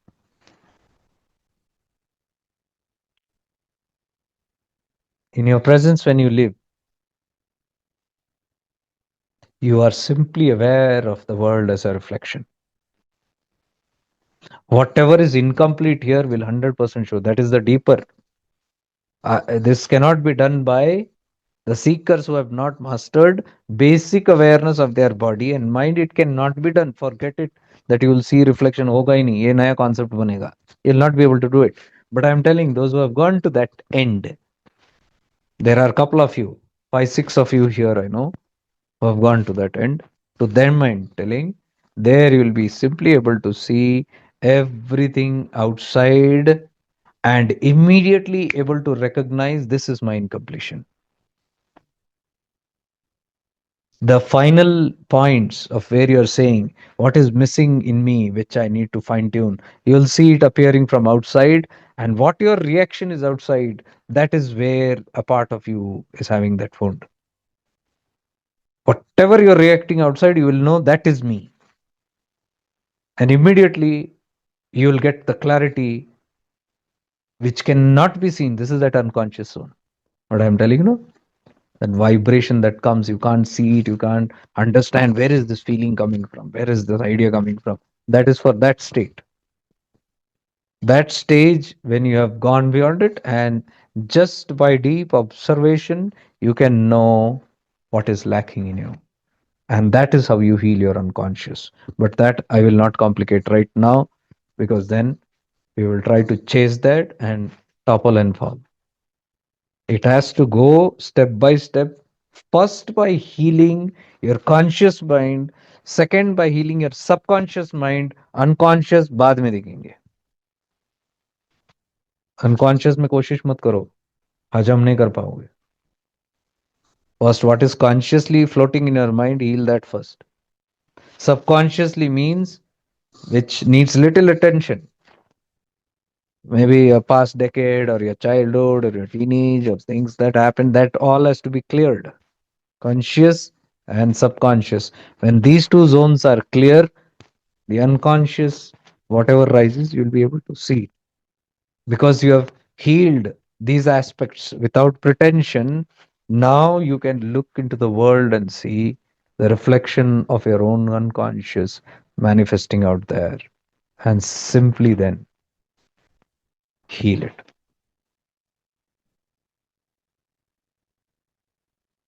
So this Sunday we'll do it. Oh, it's gone beyond 11. My God. So I will convert today's whole session into YouTube. I'll put it on YouTube so you can repeatedly see it. It has got depth of many of the solution that many of you are seeking, because I got some messages, I got one email, and all of these are pointing towards these kind of things. So I said, let me, two, three people I invited today, whom I have talked about in all these days. I said, come and sit for today's session. It's all the same. So you आप अमल करें इस पे, ध्यान दे इस पे, and don't be in a hurry. Be patiently working on these things, learning the skill and becoming your own therapist and having your own mastery. You don't have to run anywhere. Once you get the skill, once you learn the science, you don't have to be dependent on doctors and therapists and healers to do the healing work for you. You can actively sit and do this, and eventually you'll see a lot of healing happening to you, a lot of freedom coming in the time to come. You'll see how you're relishing day to day life. And blessed are those families who are doing these practices together. I always say this because you can easily understand the other. You will not misunderstand the other, because you can easily understand you are a personality, somebody else is a personality. What is happening inside, they are also undergoing certain things. There will be mutual support. So you can support each other's journey very mutually. This is what I told the families, whomever I meet. If their families together, blessed are you. You can help each other through that. Okay, so let's become aware of today's session and be grateful to the presence in our life that presents itself in some or the other way.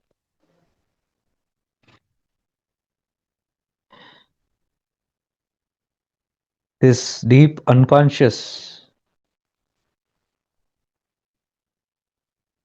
is from where the whole world becomes conscious.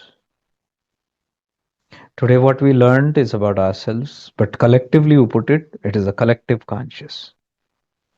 The whole world is birthed out from here. That nothingness, the dark space, the shunya, is that unconscious space exactly what you learned today?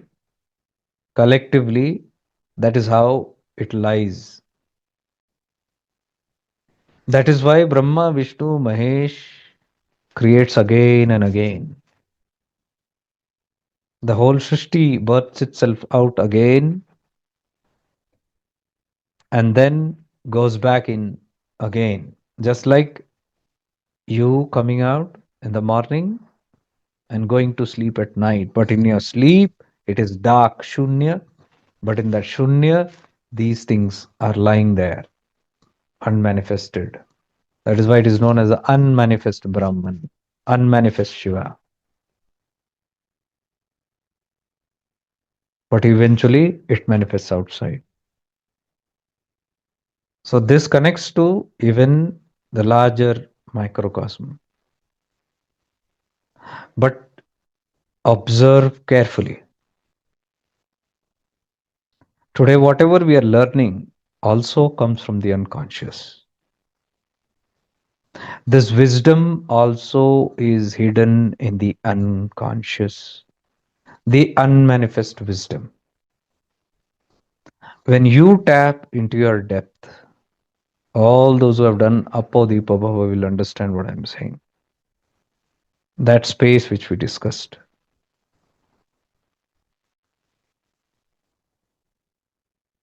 That vibe when you connect. That light when you connect. That Paravani, that empty space, the silence when you connect. There is where the wisdom is. That wisdom floods your being. So, this wisdom, what we hear, is coming again from the unconscious only. presenting itself and it is tapped. Like the whole world is tapped, the unconscious wisdom also is tapped. Ichha Shakti, Kriya Shakti is Brahma and Vishnu. Desire rises, movement happens, creation happens. But along with that is Jnana Shakti. Jnana Shakti also comes from the unconscious. So let us become aware of this Jnana Tattva, this wisdom, this knowledge that comes from either inside or from outside, but reaches us whenever we need it. Become aware deeply of this wisdom, this Jnana Tattva, which is what the Guru is. It can come from inside or from outside, but it will respond always to our needs.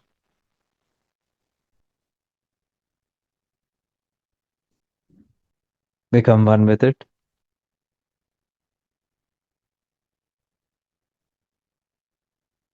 That unseen force, that unseen wisdom, which I am aware of. I don't know where, but I am aware of it. That it exists in my life. I bow down to that wisdom. That silent wisdom is Guru Dakshinamurti. I bow down to that divine teacher in me.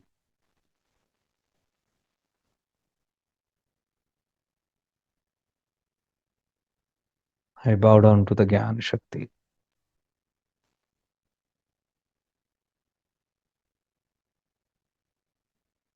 Become deeply aware and grateful to this tattva, because the more gratefulness you bring out towards this tattva, the more it manifests and multiplies in your life. Deep gratefulness.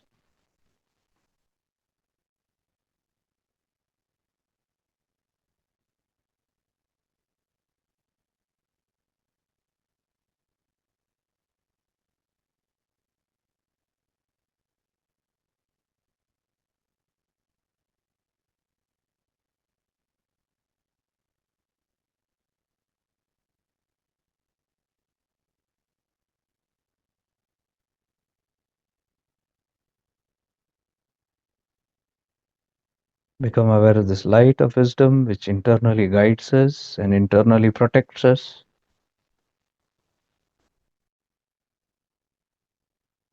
Gratefulness to it.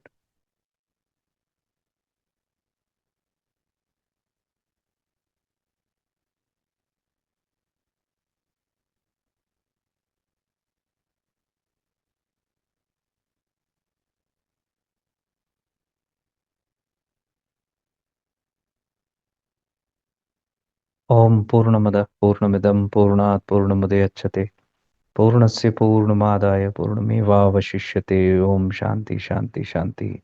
May we all be blessed. May we all be healed. May we all evolve and may we all be free.